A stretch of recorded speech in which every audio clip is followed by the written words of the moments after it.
Je suis Michel Arouimi, je suis enseignant-chercheur dans une université, l'Université du Littoral. J'ai fait beaucoup de recherches sur Rimbaud et d'autres grands écrivains. Et il y a quelques années, il y a peu d'années, 3 ou 4 ans, j'ai fait une découverte.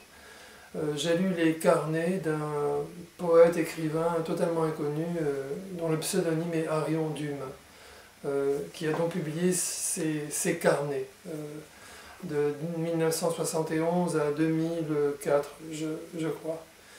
Et en fait, j'ai tout de suite reconnu une plume extraordinaire, un talent vraiment subjugant. Mais ce plaisir a été accru par un autre phénomène, c'est la présence de Rimbaud, évidemment au niveau de réminiscence, mais aussi et surtout une présence fantomatique due à des coïncidences entre le vécu de Dume au jour le jour, aux quatre coins du monde, et certains épisodes clés d'une saison en enfer ou autres épisodes de la vie de Rimbaud.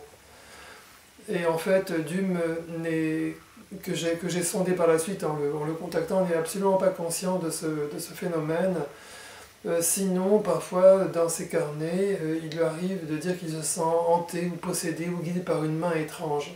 Donc c'est un peu comme si, ce n'est pas un cas de réminiscence littéraire, mais presque un cas de métempsychose, comme si Rimbaud revivait à travers Dume, dans des décors que Rimbaud lui-même n'a jamais connus.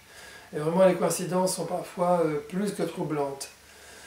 Et donc j'ai donné à ce livre une orientation quand même ésotérique en raison justement de l'intérêt de ce Arion Dume pour les forces occultes. Alors je continue à l'appeler Arion Dume, ce n'est pas son vrai nom, mais je respecte le fait qu'il n'aime pas son véritable nom et préfère qu'on l'appelle Arion Dume. Voilà, mon livre s'appelle Rimbaud sous la poussière de Dume.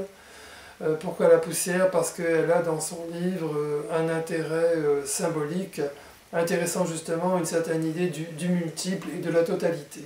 Donc le rapport de l'un et du multiple, c'est peut-être dans ce rapport que gît la clé de tous ces mystères.